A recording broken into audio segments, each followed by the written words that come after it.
শেষ ঠিকানা যদি 3.5 হাত মাটি হয়, তাহলে কিসের তো ক্ষমতার দাপট? ভোর 5টায় মৃত্যু, সকাল 6টায় জানিয়ে দেওয়া হবে মাইকে, 8টায় শেষ গোসল করানো হবে, 9টায় তোমাকে নতুন কাপড়ে সাজানো হবে, জোহরের নামাজের পরে তোমার আলিশান বাড়ি থেকে বের করে নিয়ে যাওয়া হবে, 2টায় তোমার জানাজার নামাজ পড়ানো হবে, 2:30টায় তোমাকে কবরে নামিয়ে ফেলা হবে। মাটি দেওয়া শেষ হয়ে গেলে কেউ তোমার জন্য দোয়া করবে, আর কেউ চলেও আসবে। এই তো জীবনের শেষ আয়োজন।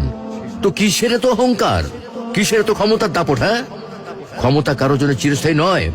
অন্যায় ভাবে কাউকে ঠকালে একদিন ঠিক নিজেকেও ঠকতে হবে, এটাই নিয়ম। হ্যাঁ, এটাই নিয়ম। ভোরের সূর্যোদয়ের আলোতে যে পৃথিবী আলোকিত হয়, সন্ধ্যার সূর্যাস্তে তা আবার হারিয়ে যেত দেখি।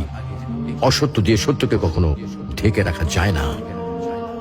প্রকৃতি বড়ই নির্মম, কবে কখন কোথায় কার উপর আঘাত হানে তা একমাত্র উপরওয়ালাই ভালো বলতে পারেন।